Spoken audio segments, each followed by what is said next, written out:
Press meet లో జగన్ వ్యాఖ్యలు చేశారు. అదే రాజధానికి మావిగాన్ అని పేరు పెడితే అది బాగుంటుంది. తప్పు, అది తప్పు. మావిగాన్ అంటే ఎవడో ఇంగ్లీషుడు మాట్లాడినట్టు మాట్లాడడం కదా. మనం ఆంధ్రలో అంటే మావిగాన్ అంటే మచిలీపట్నం, విజయవాడ, గన్నవరం అలా అంట. ఆయన ఊహ తప్పు. అమరావతి అంటే ఆ అంటే అమ్మ, మా అంటే మనందరిది, తీ అంటే తీయలేని విడలేని బంధం. అది అమరావతి అంటే ఏంటనుకుంటున్నారు అసలు? దేవతలు నివసించిన ప్రదేశం అది. అలాంటిది మానవులు నివసించడానికి ఎంత యోగ్యంగా ఉంటుంది? దాన్ని చిందరవందరగా ఉందని మనం అనుకోవడం అనవసరం.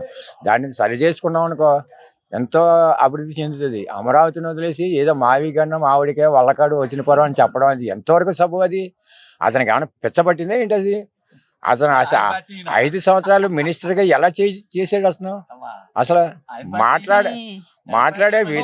మాట్లాడే విధానం సరిలేదు. నీ పాలసీస్ సరిలేదు. నీ పాలసీస్ సరి చేసుకుని నలుగురిలోనే ముందాగా ఉండాలి తప్ప మినిస్టర్ అంటే అది తప్పు. ఆయన మాట్లాడే విధానం నిన్న మాట్లాడింది చాలా తప్పు. అమరావతి అంటే అమ్మ లాంటిది. అమ్మను వదిలేసి నువ్వు ఎలా బతకగలవయ్యా? ఒకసారి చెప్పమను. ఏ తల్లినైనా సరే బిడ్డ వదిలేసి బతకలేడు. అమరావతిని వదిలేసి నీ 3 ముక్కలాట ఆడావు. ఎంతవరకు? నీ ప్రభుత్వం ఏమైపోయింది? 11 స్థానాలకు పడిపోయావు. అది ఎంతవరకు కరెక్ట్? నీకు కూడా ఉంది కదా, నువ్వు ప్రజలకు చేసావు. చేయలేదు నేను ఎవడో అండవు. ఎన్నో ఉపకారాలు చేసావు కరెక్టే. నీ ఆలోచన ఏముంది?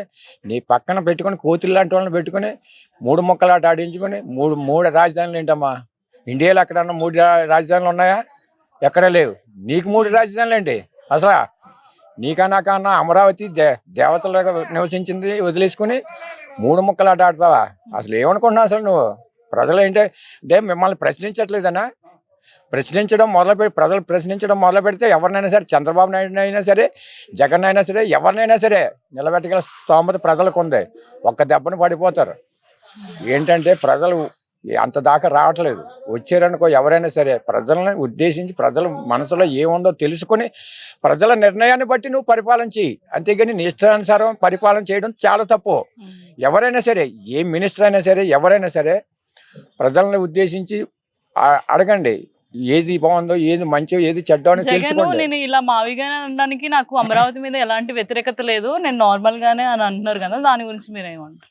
జగన్ మామూలుగా వ్యతిరేకత లేదన్నవాడు ఈ వంకర టెంకర మాటలు మాట్లాడ్డావు.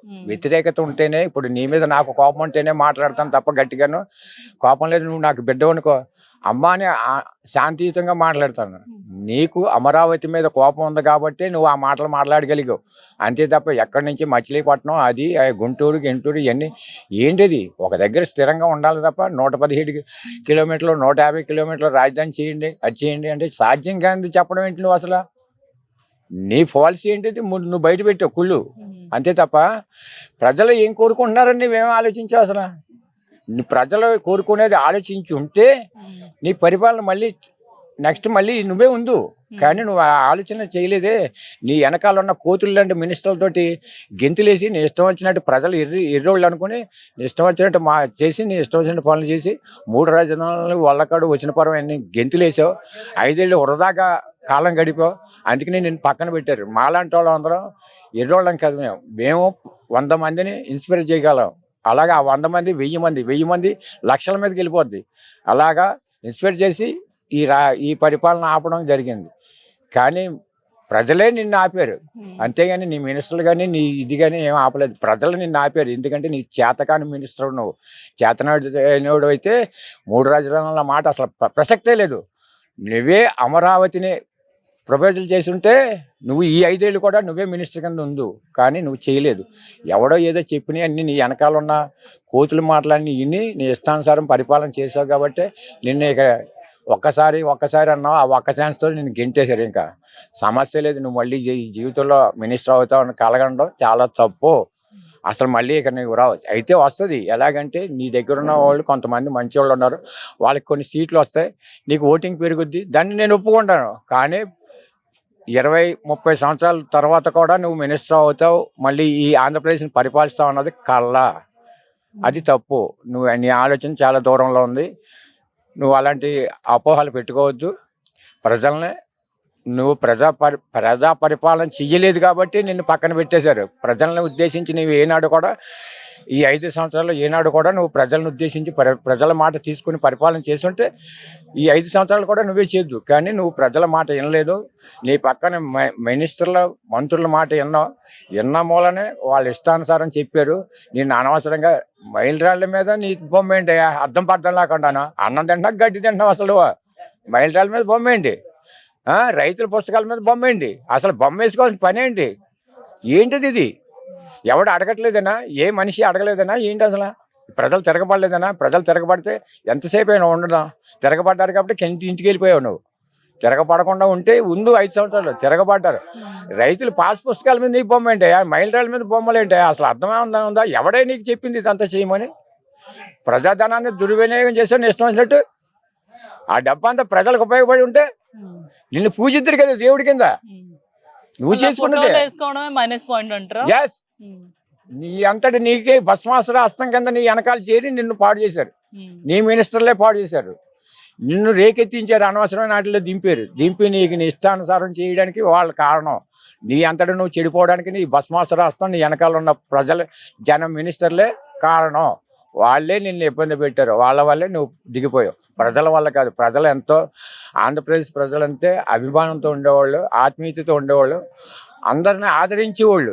అది నీకు తెలుసుండి కూడా నువ్వు ప్రజలు ఏంటి అనుకున్నావు. ప్రజలను నిర్లక్ష్యంగా మాట్లాడావు. ప్రజలను నిర్లక్ష్యంగా మాట్లాడితే ప్రభుత్వాలు ఉండవు నాన్న. వెంటనే పడిపోతాయి. ఏ ప్రభుత్వమైనా పడిపోద్ది. కూటమి ప్రభుత్వమైనా పడిపోద్ది. ప్రజలను నిర్లక్ష్యంగా ఎవరైతే చూస్తారో డెఫినెట్లీ ఏ ప్రభుత్వం అయినా సరే కూలిపోద్ది. మోడీ అయినా కూలిపోతాడు. సమస్య లేదు. ప్రజల్ని పరిపాలించడం ఒక కన్న తండ్రిలాగా నువ్వు పరిపాలించు. ఎవరి కష్ట సుఖాలు వాళ్ళని చూడు. అప్పుడు నిన్ను పెద్ద తరహాగా చూసుకుంటారు. ఎలా ఉందండి నారా చంద్రబాబు నాయుడు గారు? ప్రజెంట్ ఆయన కూడా కొన్ని విషయాల్లో డిఫరెన్స్ లో ఉన్నాడు.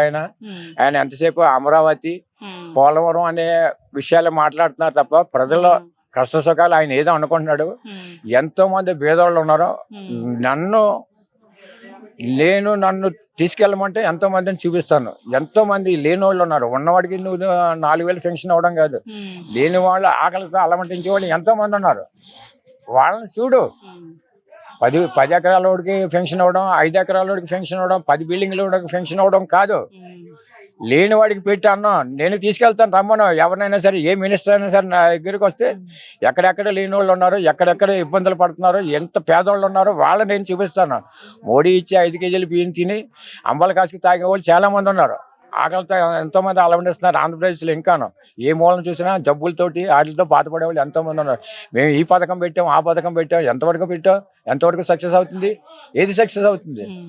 పెట్టావు పథకం, ఆరోగ్యశ్రీ పెట్టావు. ఎంతవరకు సక్సెస్ అవుతుంది? అక్కడ నువ్వు పెట్టావు తెలిసావు పథకం. ఇక్కడ వెళ్తే వాళ్ళు చూసేస్తారా అంటే వాళ్ళు నిరీక్షణ చేయరా? డాక్టర్లు వాళ్ళ లంచం తీసుకోరా? లంచం ఇచ్చే స్తోమత వీటి దగ్గర ఉందా? అంటే లంచం తీసుకుంటే మనకి నంబర్స్ ఉన్నాయి కదా, హెల్ప్ లైన్ నంబర్స్. ఏ నెంబర్ అయినా సరే వీడికి వచ్చి అక్కడ ఎత్తేవాడు ఎవడున్నాడు? వీడి నెంబర్ కొడతాడు, అక్కడ ఎత్తేవాడు ఎవడున్నాడు? అసలు ఏంటిది?